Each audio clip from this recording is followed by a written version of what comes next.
আসসালামু আলাইকুম everyone, welcome back to my channel Nadia's blogs. আজকে আমি আপনাদের সাথে সহজ রেসিপিতে খাসির মাংস রান্না করে দেখাবো। খাসির মাংস অনেকভাবে রান্না করা যায়, তবে আজ আমি সহজ কিছু মশলা দিয়ে কিভাবে পারফেক্ট স্বাদে খাসির মাংস রান্না করবেন সেই সিক্রেটটাই শেয়ার করব। তাহলে চলুন রেসিপিতে চলে যাচ্ছি। আমি এখানে 1 কেজির মতো খাসির মাংস নিয়েছি। মাংসগুলো রেগুলার সাইজে কেটে নিয়েছি, ছোটও না আবার বড়ও না। আর এখানে হাড় চর্বি সহ মাংসটা আছে। এছাড়া খাসির মাংসে হাড় থাকবে, এটা স্বাভাবিক। এবং মাংসে কিছু মশলা দিচ্ছি।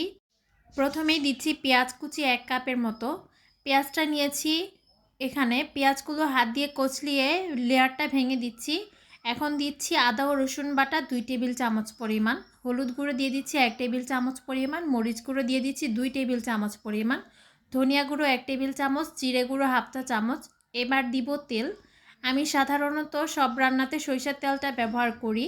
আপনারা চাইলে যে কোনো রান্নার তেল এখানে ব্যবহার করতে পারবেন। এখন হাত দিয়ে সব মশলা মাংসের সাথে মিশিয়ে নেব। আর তেলটা দেওয়ার ফলে মশলাগুলো মাংসের গায়ে ভালোভাবে লাগবে। অনেকে মনে করে বেশি বেশি মশলা ব্যবহার করলে রান্নাটা বুঝি বেশি স্বাদ হবে, এটা কিন্তু মোটেও না। ঘরে থাকা সাধারণ মশলা দিয়েও কিন্তু রান্নায় সেরা স্বাদ আনা সম্ভব। আমি সময় নিয়ে মাংসের সাথে সব মশলা মাখিয়ে নিয়েছি। এখন মাংসটা 30 মিনিট ম্যারিনেট করার জন্য রেখে দিব। এবার চুলায় একটি হাঁড়ি বসিয়ে দিয়েছি, মিডিয়াম আঁচে হাঁড়িটা গরম করে নিয়েছি। হাঁড়ি গরম হয়ে এলে দিব সরিষার তেল। এখন দিচ্ছি আস্ত গরম মশলা, মশলাগুলো একটু নেড়ে নিচ্ছি। এবার দিচ্ছি পেঁয়াজ কুচি। মাংস ম্যারিনেট করার সময় পেঁয়াজ দিয়েছিলাম, এখন আবার 1/2 কাপের মতো পেঁয়াজ কুচি দিলাম। পেঁয়াজটা বেশি দিলে রান্নার স্বাদ ভালো আসে। পেঁয়াজটা নেড়ে নেড়ে তেলের মধ্যে ভেজে নেব 2 থেকে 3 মিনিটের মতো। ভাজলে পেঁয়াজটা বাদামি কালার হতে শুরু করবে।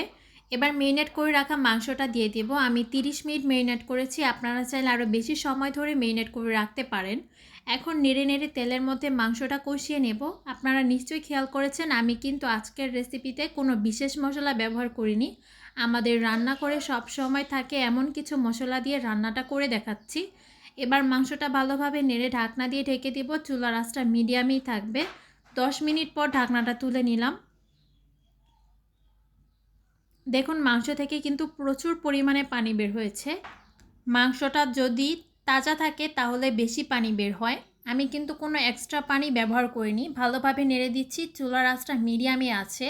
চুলার আঁচটা মিডিয়ামে রেখে মাংসটা কষাতে হবে, বেশি আঁচে রেখে মাংস কষানো যাবে না।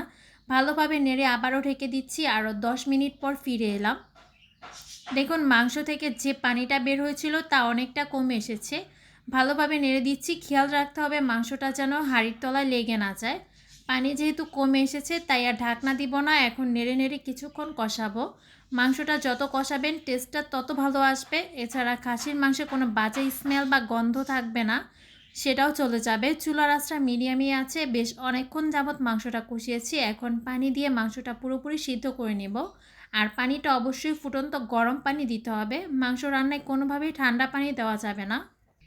ঠান্ডা পানি দিলে রান্নার টেম্পারেচারটা ড্রপ করে, মাংসটা সিদ্ধ হতে চাইবে না। পানি দিয়ে একটু নেড়ে দিচ্ছি। এই পর্যায়ে চুলার আঁচটা বাড়িয়ে হাই করে দিতে হবে। ঢেকে দিয়ে মাংসটা সিদ্ধ হওয়া পর্যন্ত রান্না করব।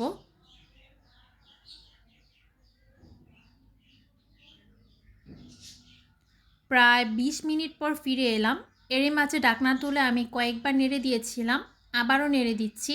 আর মাংসটা প্রায় সিদ্ধ হয়ে এসেছে, তাই আমি আর পানি দিব না। আপনারা যদি মনে করেন মাংসটা আরও সিদ্ধ করতে হবে তাহলে আরও গরম পানি অ্যাড করে দিবেন, মাংসটা পুরোপুরি সিদ্ধ করে নেবেন। এই পর্যায়ে লবণটাও কিন্তু চেক করে নিতে হবে। এখন আমি 4 থেকে 5টা কাঁচামরিচ দিয়ে দিচ্ছি আস্ত, এতে মরিচের একটা সুন্দর ফ্লেভার যোগ হবে রান্নাতে। দিয়ে দিচ্ছি 1/2 টেবিল চামচ পরিমাণ গরম মশলা। এবার একটু নেড়ে দিচ্ছি। এবার ঢেকে দিয়ে আরও 5 মিনিট রান্না করব। 5 মিনিট পর ঢাকনাটা তুলে নেব। আমার রান্নাটা কমপ্লিট।